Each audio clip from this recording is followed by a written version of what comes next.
Here live on Jeffrey Kyle Jones's personal YouTube page. We like to call these afternoons Jeff time. Send in all your posts and your questions and your comments as you deem them necessary, as you just sit in silence and ponder the meaning of life. What is existence? Is it an existential understanding of creation?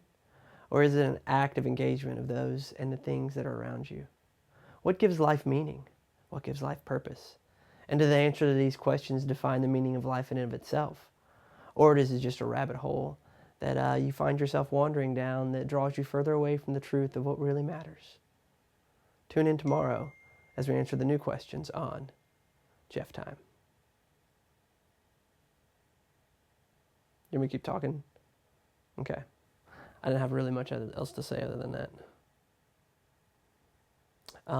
Yeah. So, we're sitting here on YouTube Live trying to test it out and see what works. See if anything comes up. If there's any errors or like big jumps as I make big movements. If it lags on the screen. Or if anyone's able to more readily access the video on YouTube Live that would prevent us from all streaming on Facebook at the same time at 10:15 a.m. on a Sunday morning, so everyone has to choose which church service they listen to. I'm not really certain what the answer is here, folks. However, we're here in Ragamuffin Worship Studios, currently filming, and my shiny forehead is what you have to be looking at. If for some ungodly reason you somehow stumbled onto this live recording on Jeffrey Kyle Jones's personal YouTube page. What's the meaning of life? Somebody just, audience participation.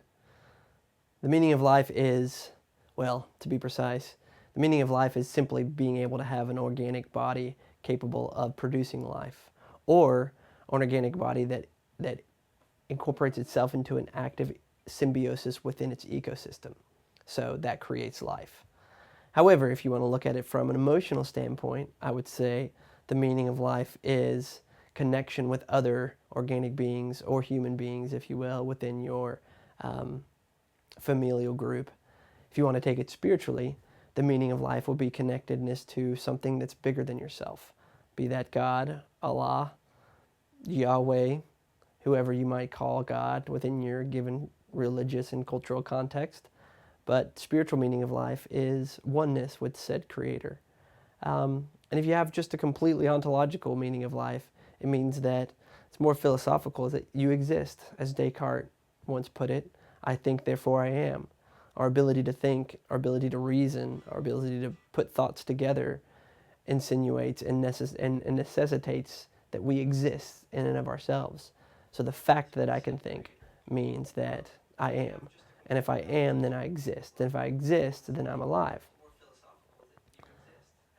If you want to take the meaning of life into a epistemological understanding, then you look through the historical context of what has life been throughout the years.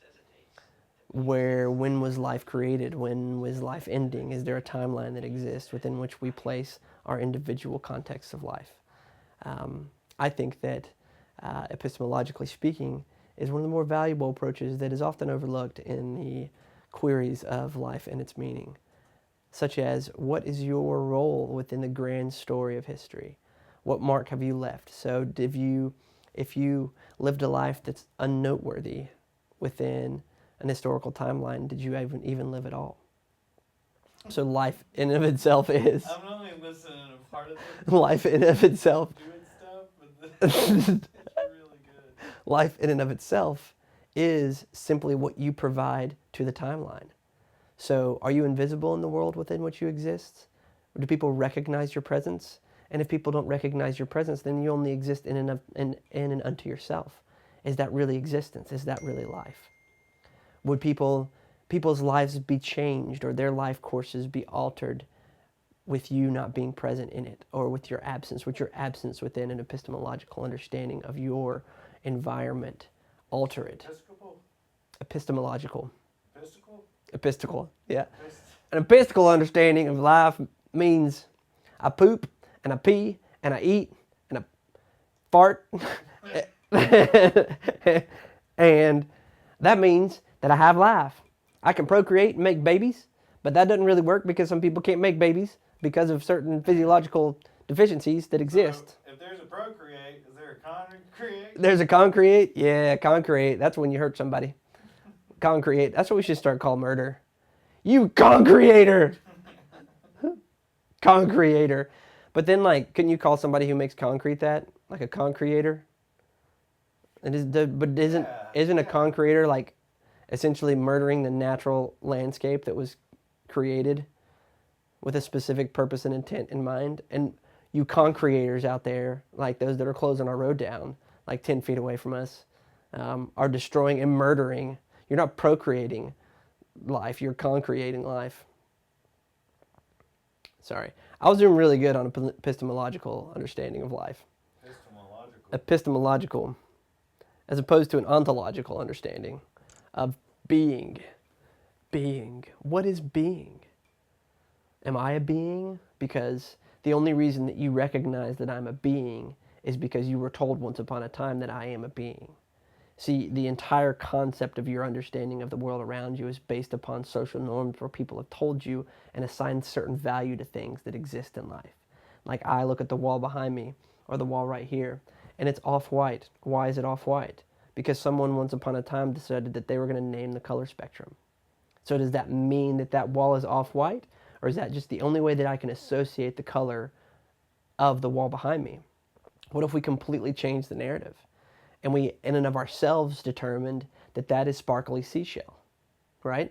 Am I wrong? Or can I more readily associate with what I'm experiencing in the light reflecting off that wall by thinking sparkly seashell? So this is the problem with color swabs and why men have a hard time with picking out paint in stores, because where we were told by our significant others that this is cherry blossom blue, we see lighter blue than dark blue. Right? So, again, what is being? Do I exist even? The only reason that I exist is because in some way that you can interact with me, because in somehow the light that reflects off of me into this camera lens that pops up on your computer screen signifies that I'm present in this specific space. But all that the light's doing is interacting with the neurons within your brain, and your brain's telling your body that I exist because the light's reflecting off of me. But do I even really exist in the first place? Am I really here? Or are you only associating me as here because your brain's telling you that I am? What if none of us really are here? What if none of us actually exist in the first place? We have really highly programmed supercomputer CPU units in our amygdala that allows us to feel like that we're touching things when we're not. And instead of my hand going through the chair, it stops because my brain says there's a chair here. Or if we could access a higher plane of thinking and a higher consciousness,